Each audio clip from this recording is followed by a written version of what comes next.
नमस्कार, स्वागत है आप सभी का पावर ब्रेकफास्ट में। आपके साथ मैं हूं नेहा। आइए देख लेते हैं कि मंडे मॉर्निंग इंटरनेशनल मार्केट से हमारे बाजारों के लिए किस प्रकार के संकेत है। थोड़ी सी ठंडी ढुलमुल सी शुरुआत यहां पर हुई है। एसजीएक्स निफ्टी पर ही नजर डालिए, 36-37 अंकों की कमजोरी वहां पर है। डाउ फ्यूचर्स 26 अंक नीचे, तो नैस्डैक फ्यूचर्स में 15-16 अंकों की कमजोरी नजर आ रही है। एकमात्र जापानीज मार्केट निके ही है जो 145 अंक की मजबूती के साथ कारोबार करता दिखा है, वरना बाकी जितने भी एशियन मार्केट्स यहां पर खुले हैं वो कमजोरी लेकर ऑलमोस्ट 1/4 से आधे फीसदी की कमजोरी के साथ कर रहे हैं कारोबार। कुछ अच्छा कारोबार हमने आप कह सकते हैं कमोडिटी स्पेस में भी नहीं देखा। पिछले हफ्ते अक्रॉस द बोर्ड, चाहे नॉन एग्री हो या एग्री कमोडिटी, सब में हमने साप्ताहिक गिरावट दर्ज की है। मेटल्स की ज्यादा पिटाई हुई है और आज भी दबाव बना है क्योंकि डॉलर इंडेक्स मजबूती के साथ कर रहा है कारोबार। तो एग्जैक्टली बीते सत्र में क्या कुछ हुआ है और इस हफ्ते कौन से महत्वपूर्ण डेटा पॉइंट्स पर हम रखेंगे नजर, पूरी डिटेल लेकर मेरे सहयोगी नुपुर आज मेरे साथ जुड़ चुकी हैं। नुपुर, मॉर्निंग बहुत कुछ हुआ है, इक्विटी स्पेस में भी हमने ब्रॉड बेस गिरावट ही देखी है, तो जरा बताइए एग्जैक्टली क्या हुआ है और कहाँ रखनी है नजर। बिल्कुल, गुड मॉर्निंग। जैसे कि आपने बताया काफ़ी कुछ हुआ। इक्विटीज़ की बात करें या फिर कमोडिटीज़ की बात करें, तो इक्विटीज़ के साथ शुरुआत करें तो एक अच्छी रिकवरी के साथ यूएस के बाजार बंद होते हुए दिखे थे फ्राइडे को, लेकिन जो कंज्यूमर डेटा सेंटिमेंट का जो डेटा आया था वो थोड़ा सा कमज़ोर दिखा था। लगातार इनफैक्ट वीकली मूव्स की भी बात करें तो लगातार डाउ और एसएनपी में दूसरे हफ्ते हमने देखा कि कमज़ोरी यहाँ पर बनी हुई है। इस हफ्ते देखें तो करीबन डाउ में 1% की गिरावट आपको दिखेगी, एसएनपी में भी 0.3% की गिरावट है। हालांकि नैस्डैक में एक पॉजिटिव इंपैक्ट दिखा था क्योंकि पिछले हफ्ते कुछ दिनों यहाँ पे पॉजिटिव टेरिटरी में बंद होते दिखा था, इसलिए आधे % की तेजी यहाँ पे फिलहाल नजर आ रहा है। लेकिन मार्केट ब्रेथ की बात करें तो 48% एसएनपी 500 के स्टॉक से ऐसे हैं जो 2023 में नेगेटिव रिटर्न दिखा रहे हैं, तो अभी भी जो ब्रेथ है वो थोड़ी नेगेटिव की तरफ ही आपको नजर आ रही है। बैंकिंग शेयर्स की बात करें तो यहाँ पे लगातार हम कमजोरी देख रहे हैं, जिस हिसाब से कंसर्न्स निकल के आते हैं डेट को लेकर और बैंक्स को लेकर, यहाँ पे कमजोरी लगातार बनी हुई है। कंज्यूमर सेंटिमेंट डेटा की हम बात कर ही रहे थे, वो देखें तो 6 महीने के निचले स्तर पे आते हुए दिखा, 57.7 के आसपास, अनुमान 63 का था, तो ये भी एक डेटा इंपॉर्टेंट हो जाता है मैक्रो के लिहाज से। साथ ही साथ जो यूएस में डेट सीलिंग के जो नेगोशिएशंस चल रहे हैं वो भी, उसकी भी गति थोड़ी धीमी फिलहाल नजर आ रही। तो काफ़ी सारे कंसर्न्स हैं और काफ़ी इवेंटफुल हफ्ता है ये मैक्रो के लिहाज से देखें तो, काफ़ी सारा मैक्रो डेटा भी सामने आने वाला है। इस हफ्ते अगर हम बात करें तो यूएसए से रिटेल सेल्स का डेटा आने वाला है, अप्रैल के महीने का इंडस्ट्रियल प्रोडक्शन का डेटा आने वाला है, और यूरोप की भी बात करें तो वहाँ पे आपको Q1 की जीडीपी का डेटा आते हुए नजर आएगा। ये सारे डेटा जो आने वाले पॉलिसी में हेल्पफुल होते हैं क्योंकि अभी फिलहाल इन्फ्लेशन कूल ऑफ तो हुआ है लेकिन 5% पे आपको फिलहाल दिख रहा है। फेड का टारगेट है कि 2% तक लाना है, तो ये सारे के सारे डेटा वहाँ पे हेल्पफुल होते हैं। वेडनेसडे को यूरोप का सीपीआई डेटा आने वाला है, यूएसए से हाउसिंग स्टैट्स का डेटा आते दिखेगा। फ्राइडे की बात करें तो जापान से इन्फ्लेशन का डेटा आते हुए नजर आएगा। और यूएस में अगर आप देखें तो फेड चेयरमैन पॉवेल साहब एक पब्लिक इवेंट में बात भी करेंगे और उनका जो फोकस है इन्फ्लेशन को 2% के टारगेट पे लाना, तो ये भी एक इम्पॉर्टेंट, यहाँ से जो भी वो बोलते हैं वो एक इम्पॉर्टेंट डेटा पॉइंट सामने आएगा। तो इवेंटफुल हफ्ता है मैक्रो के लिहाज से। इनफैक्ट नतीजों का सीजन हमारे यहाँ भी है, वहाँ पर भी चल रहा है, जिसके चलते Home Depot, Walmart, Cisco systems, इन सब के नतीजे इस हफ्ते हुए दिखेंगे, तो ये भी फोकस में रहने वाला है। डॉलर इंडेक्स में मजबूती 102 के ऊपर आपको ट्रेड करता हुआ दिख रहा है, 5 हफ्ते के ऊंचे स्तर पर भी है। 10 साल की बॉन्ड यील्ड देखें तो 5.5 से नीचे ट्रेड करते हुए आपको नजर आएगी। और कमोडिटी की बात करें तो यहाँ पे लगातार आपको गिरावट दिख रही है। कच्चे तेल में आप देखें तो चौथे हफ्ते की गिरावट यहाँ पे दर्ज की गई है। एक हफ्ते में ब्रेंट क्रूड करीबन 1.5% की गिरावट दिखा रहा है। साथ ही साथ जो अभी क्रूड WTI क्रूड भी देखे तो $70 के पास आपको ट्रेड करता हुआ दिखेगा। चांदी में 7% की वीकली कमजोरी हमने देखी, 6 हफ्ते के निचले स्तर पे आ चुके हैं।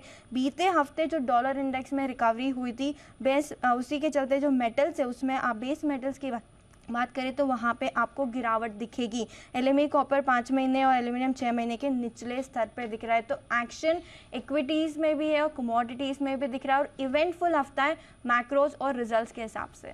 तो काफ़ी महत्वपूर्ण हफ्ता ये साबित होने वाला है और डेफिनेटली हम ये देखना ही चाहेंगे कि कैसे यूएस के या यूरोप के इकोनॉमिक डेटा निकल कर आते हैं, क्योंकि उसी के बाद अगले महीने की जो बैठक होती है उसमें एक आप कह सकते हैं फैसला निकल कर आ सकता है कि अब रेट में आगे बढ़ोतरी दिखेगी या फिर यहाँ कुछ पॉज दिखेगा। धन्यवाद नुपुर, वो पूरी डिटेल दर्शकों के सामने रखने के लिए। आइए आगे बढ़े, उससे पहले देख लेते हैं कि बीते हफ्ते यानी शुक्रवार को संस्थागत निवेशकों से प्रदर्शन कैसा रहा है। तो घरेलू संस्थागत निवेशकों ने हाथ पीछे खींचे हैं, 922 करोड़ की बिकवाली का फिगर वहां निकला है। लेकिन विदेशी संस्थागत निवेशक हैं वो कुछ रेजिलियंस, कुछ कॉन्फिडेंस जरूर दिखा रहे हैं। 1000 करोड़ से अधिक की खरीद का फिगर वहां पर दर्ज हुआ है। तो जिस प्रकार के मौजूदा ग्लोबल संकेत हैं, अगर बहुत अच्छे नहीं हैं आज सुबह, तो खराब भी नहीं है। तो इन सब के बीच हमारे मार्केट्स में आज आपको क्या रणनीति अपनानी, इन सब पर बात करेंगे। जी बिजनेस के मैनेजिंग एडिटर अनिल सिंह भी हमारे साथ जुड़ चुके हैं।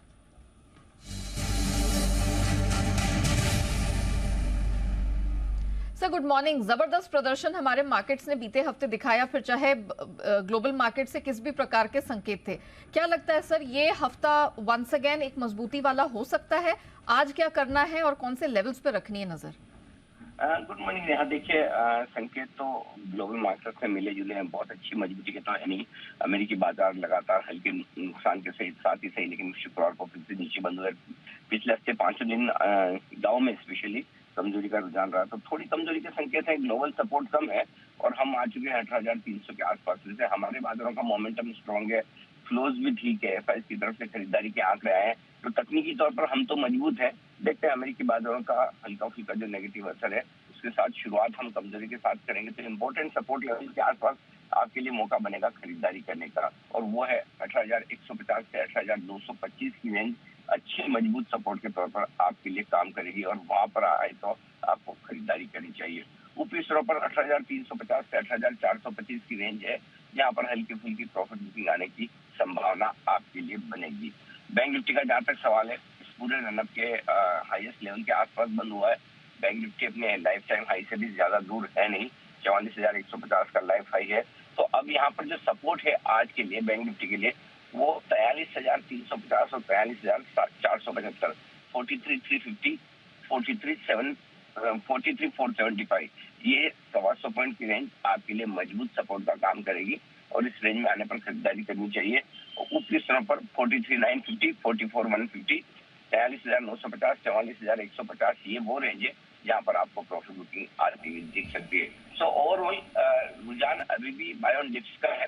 जब तक इम्पोर्टेंट लेवल बाजार तोड़ता नहीं है कमजोरी, तब तक फिलहाल तो कोई संकेत है नहीं। तो ग्लोबल सपोर्ट कम है, इसलिए हम कमजोर खुलेंगे और अच्छे इंपॉर्टेंट सपोर्ट लेवल से रिकवरी की उम्मीद आप कर सकते हैं। जी very well sir, thank you so much हमारे दर्शकों को बताने के लिए कि एग्जैक्टली आज क्या उम्मीद लगाकर चलनी है। तो कोई डरने वाली बात नहीं है, जैसे कि सर भी बता रहे हैं। सपोर्ट लेवल्स को ध्यान में रखिएगा, कोई भी डिप, कोई भी कमजोरी आपके लिए सपोर्ट के पास खरीद का मौका होगा। 18,150 से 225 वो आज सहारा देने वाली बैंड होगी, और ऊपर 18,425 तक जो आप कह सकते हैं निफ्टी की जो ऊपरी रेंज है वो स्ट्रेच होती दिख सकती है। बैंक निफ्टी बेहतरीन प्रदर्शन दिखा है, 43,350, 475, ये एक सहारा देने वाली बैंड होगी। कोई कमजोर शुरुआत होती है तो इन स्तरों पे आपको खरीद का मौका मिलेगा, और रिकॉर्ड स्तरों की तरफ बढ़ते हुए या उसकी कोशिश आज बैंक निफ्टी की हो सकती है। 43,950 से 44,150, ये आज एक रुकावट की रेंज है। इनफैक्ट ये एक लेवल है जो छूता हुआ, टेस्ट करता हुआ बैंक निफ्टी नजर आ सकता है। लेकिन स्टॉक स्पेसिफिक एक्शन भी भरपूर रहने वाला है। खबरों के दम पर किन स्टॉक्स में एक्शन दिखेगा, मार्च तिमाही के कौन से नंबर्स आएंगे और किन पर रखनी है नजर, पूरी डिटेल लेकर मेरे सहयोगी वरुण हमारे साथ जुड़ चुके हैं। तो वरुण, आगे की डिटेल तो समझेंगे, पहले बता दीजिए वीकेंड पे कौन कौन से नंबर्स आए हैं, कैसे रहे हैं? देखिए, सबसे इंपॉर्टेंट तो टाटा मोटर्स है, और सरप्राइजिंगली इस बार काफी अच्छे नतीजे हैं। कंपनी घाटे से मुनाफे में आई है, ये सबसे अच्छी बात है। और जितना सोचा था उससे ज्यादा मुनाफा कंपनी ने किया है। एक एक करके आपको बताता हूँ। आय में 35% की बढ़ोतरी है, मार्जिन 12.1% पे आए हैं, 11.5% का अनुमान था। मुनाफा 5,408 करोड़ के आसपास आया है, 1,033 करोड़ के घाटे के मुकाबले अनुमान 2,550 करोड़ के आसपास के मुनाफे का था। तो हर पैमाने पे अगर आप देखेंगे तो एक बीट नतीजे हैं, और 2 रुपये प्रति शेयर के डिविडेंड का ऐलान किया है। डीवीआर के लिए 2 रुपये 10 पैसे के आसपास का। अब एफएनओ में डीएलएफ नतीजे कमजोर हैं, आय करीब 6% गिरी है, मार्जिन 27.4% पे आया है, जबकि 34.6% का अनुमान था। मुनाफा 570 करोड़ पे आया है, 645 करोड़ के आसपास का अनुमान था। 4 रुपये प्रति शेयर के डिविडेंड का ऐलान कंपनी ने किया है। आईजीएल नतीजे अच्छे हैं, लेकिन थोड़े अनुमान से कम है, और एक्चुअली एमजीएल ने जिस तरह से प्रदर्शन किया था उसके बाद थोड़ा डिसअपॉइंटमेंट यहाँ पे है। आय घट के आई है, मार्जिन 12.6% पे आए हैं, बढ़ के आए हैं, 14.3% का अनुमान था। मुनाफा 330 करोड़ के आसपास आया, 355 करोड़ के आसपास का अनुमान था। वॉल्यूम जो है 1.6% बढ़े हैं। HPCL नतीजे अच्छे हैं, आय जरूर गिरी है लेकिन मार्जिन अगर आप देखेंगे 1.5% से बढ़ के 4.4% और मुनाफा 3,223 करोड़ के आसपास आया है। $14 के आसपास कंपनी का GRM निकल के आया है। कोलगेट पामोलिव यहाँ पे ऑपरेशनल परफॉर्मेंस जो है उसमें इंप्रूवमेंट देखने मिला है लेकिन वॉल्यूम रिकवरी जो है वो अभी भी देखने नहीं मिल रही है। रेवेन्यूज करीब 4% के आसपास निकल के आए हैं। एबिटा मार्जिन 33.5% पे आए हैं। 30% का अनुमान था। मुनाफा 316 करोड़ के आसपास आया है। 279 करोड़ का अनुमान था लेकिन वॉल्यूम अगर आप देखेंगे तो 1% गिरे हैं। अनुमान 3 से 4% का था। मन्नापुरम फाइनेंस ऑलमोस्ट एस्टीमेट के मुताबिक है। NII करीब 1125 करोड़, मुनाफा 415 करोड़, 410 करोड़ का अनुमान था। ग्रॉस एनपीएस नेट एनपीएस में कमी हुई है। AUM 17% के आसपास बढ़ के आया है। बोर्ड ने 2 रुपये प्रति शेयर के डिविडेंड का ऐलान किया है। साथ ही साथ इस कंपनी के MD and CEO Nand Kumar की तरफ से यहाँ पे बयान आए हैं कि उन्होंने केरला हाईकोर्ट में 2 हफ्ते के लिए इंटरिम स्टे जो है इनके एसेट्स को जो जब्त किया था ED ने, उस पर इन्होंने 2 हफ्ते के लिए स्टे जो है वो लेके आ चुके हैं। इसके अलावा मैक्स फाइनेंस गुड परफॉर्मेंस, अच्छा परफॉर्मेंस है। ग्रॉस रिटर्न प्रीमियम जो है 14% बढ़ के आए हैं। APE जो है उसमें 38% के आसपास की बढ़ोतरी है।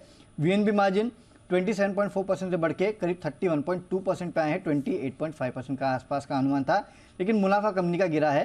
करीब 144 करोड़ से गिर के 52 करोड़ के आसपास आया। 270 करोड़ के आसपास का अनुमान था। नवीन फ्लोरिन नतीजे अच्छे हैं अनुमान से। आय 70% बढ़ी है। मार्जिन्स बढ़ के आए हैं 23.1% बढ़ के 28.9%। मुनाफा जो है 75 करोड़ से बढ़ के 136 करोड़ के आसपास आया है। और इसके बाद एक कैश का रिजल्ट जो कि इंपॉर्टेंट रहता है और वो है एवेन्यू सुपरमार्ट। ग्रॉस मार्जिन जो है वो कम आए हैं। इसके चलते ओवरऑल मार्जिन्स में गिरावट हुई है। 8.6% से गिर के 7.6%। रेवेन्यूज 20% निकल बढ़ के आए हैं जो कि ऑलमोस्ट पता था। मुनाफा 505 करोड़ पे आया, थोड़ा बीट है।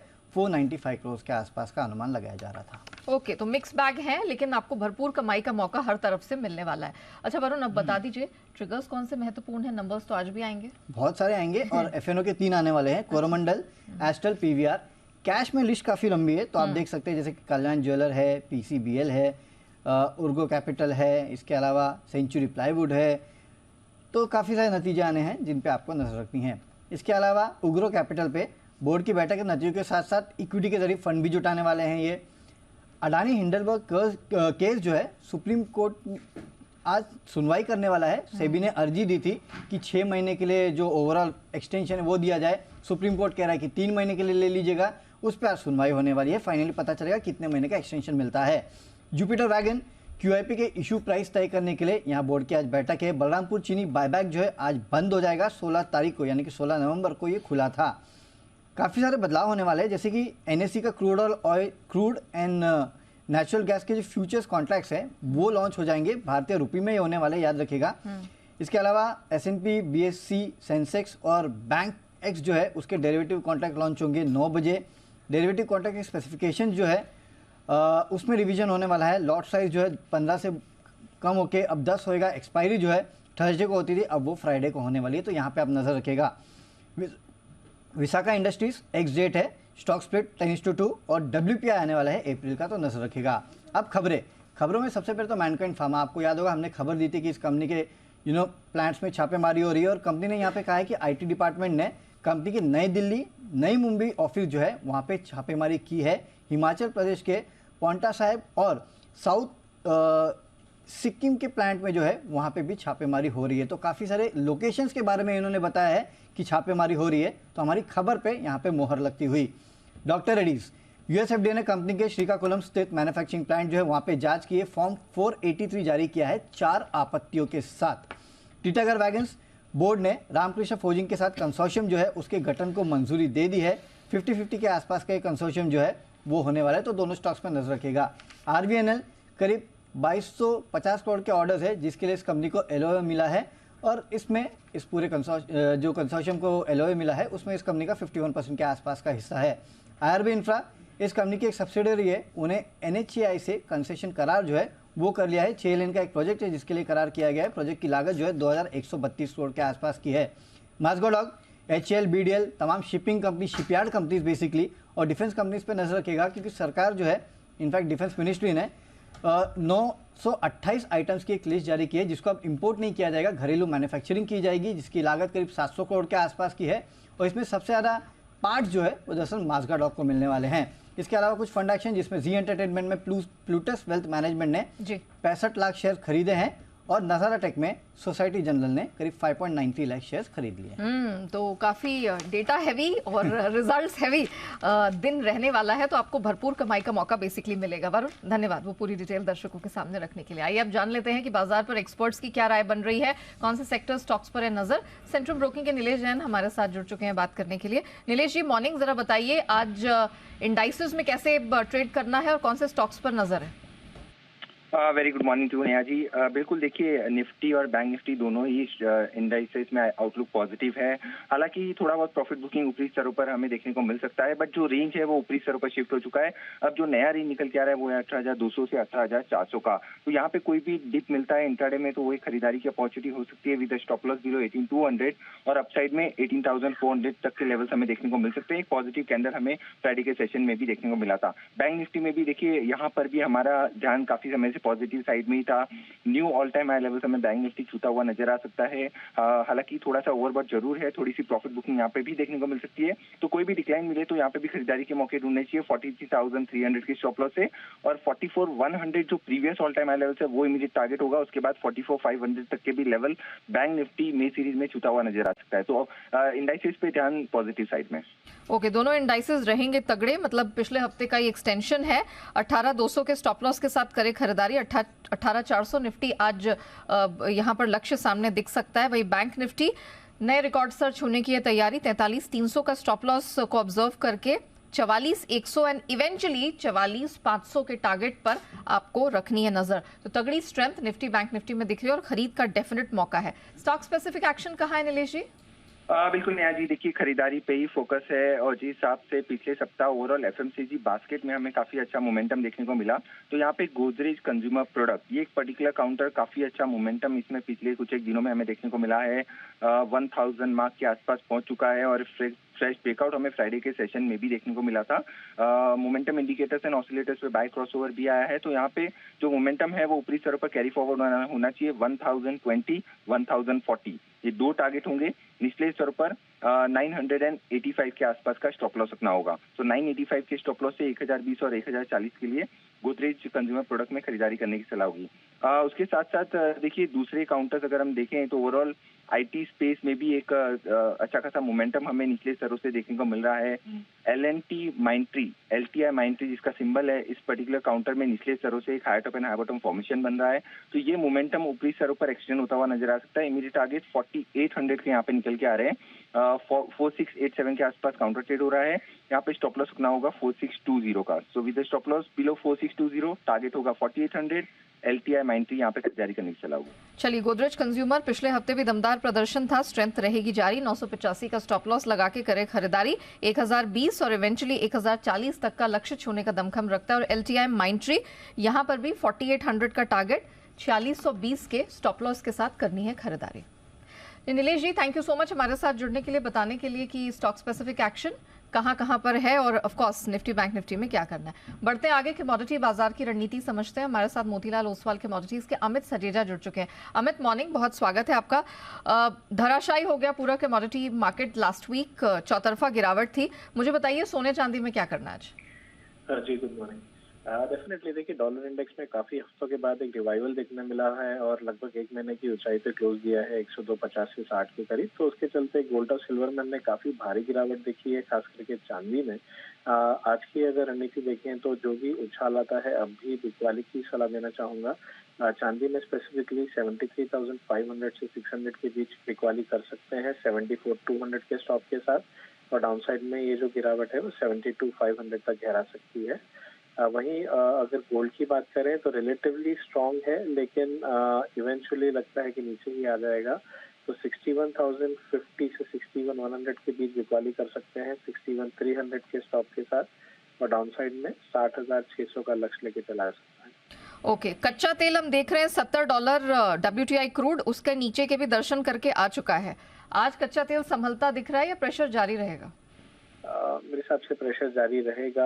5,900 का एक इम्पोर्टेंट शॉर्ट टर्म सपोर्ट था, उसके नीचे जब तक सस्टेन करेगा तब तक सेलिंग रैलीज की रणनीति होनी चाहिए। 5830 से 5850 के बीच बिकवाली कर सकते हैं 5910 के स्टॉप के साथ, और डाउन साइड में मेरा मानना है कि 5,700 तक के न्यू रिसेंट लो देखने मिलेंगे। ऑलराइट, तो बेस मेटल्स में भी जो हमने करेक्शन भारी भरकम देखा है, आई सपोज वहां पर दबाव जारी रहेगा। जी बिल्कुल, देखिए पिछले 2 महीनों से लगभग बेस मेटल्स प्रेशर में है, खास करके जिंक और एल्यूमिनियम, और अभी कॉपर भी पिछले लगभग 1 महीने से प्रेशर में आ रहा है और ये जो गिरावट है ये जारी रहने की पूरी उम्मीद है। 732 के आसपास में बिकवाली करने की सलाह देना चाहूंगा। डाउन साइड में मेरा मानना है कि ओवरऑल 720 तक की पॉसिबिलिटी हो सकती है। और स्टॉप लॉस आपने क्या रेकमेंड किया इसके लिए?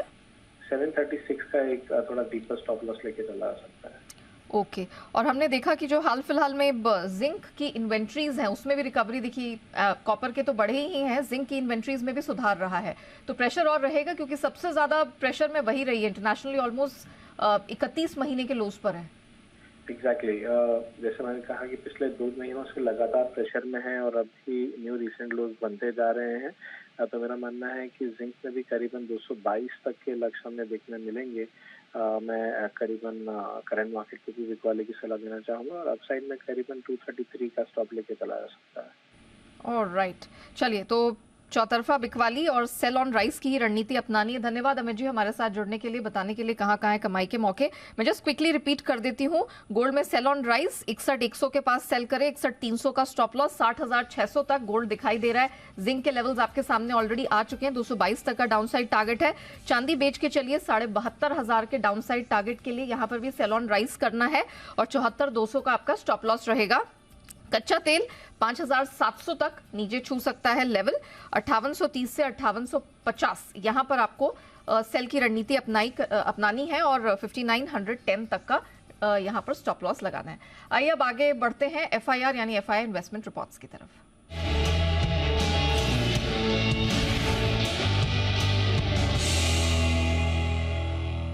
तो विदेशी ब्रोकरेजेस की किन स्टॉक सेक्टर्स पर है नजर, पूरी डिटेल लेकर आशीष जुड़ चुके हैं। आशीष, गुड मॉर्निंग, बताइए।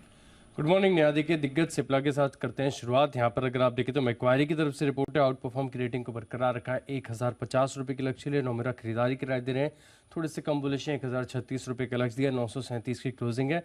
वहीं सिटी अगर आप देखें तो खरीदारी की राय को बरकरार रखे और लक्ष्य उन्होंने थोड़ा सा घटाया, 1140 से घटाकर 1110 रुपये कर दिया है। गोल्डमैन सैक्स ने बिकवाली की राय को बरकरार रखा, लक्ष्य 900 रुपये से घटाकर 875 कर दिया। इसके अलावा टाटा मोटर्स यहाँ पर भी खास एक्शन आपको देखने को मिलेगा क्योंकि नतीजे काफ़ी स्ट्रॉन्ग है, अनुमान से बेहतर देखने को मिले, कमेंट्री भी ठीक ठाक है। इसके बाद देखिए गोल्डमैन सैक्स ने खरीदारी की राय दी है, लक्ष्य 550 से सीधे बढ़ाकर 600 रुपये कर दिया है। सीएलए से खरीदारी की राय दे, लक्ष्य 544 से बढ़ाकर 624। जेपी मॉर्गन ने न्यूट्रल की रेटिंग दी है, लक्ष्य 415 से बढ़ाकर 455 कर दिया है। और साथ में अगर आप देखें तो यहाँ पर ब्रोकरेज हाउस की तरफ जो रिपोर्ट्स आई हैं काफ़ी अच्छी तरफ देखने को मिल रही हैं, तो रिपोर्ट्स ठीक ठाक है। टाटा मोटर्स पर, आईजीएल पर भी देखें तो जेपी मॉर्गन न्यूट्रल की रेटिंग को बरकरार रखे, लक्ष्य 420 से बढ़ाकर 460 कर दिया। ओके, चलिए तो ये वो रिपोर्ट्स हैं आज एफआईआईज की तरफ से जिन पर आपको रखनी है नजर, और ये जो स्टॉक्स हैं इन पे खास एक्शन देखने को मिलेगा। धन्यवाद आशीष वो पूरी डिटेल दर्शकों के सामने रखने के लिए। आइए इसी के साथ पावर ब्रेकफास्ट को हम यही रैप अप करते हैं, लेकिन आपको बने रहना है जी बिजनेस के साथ।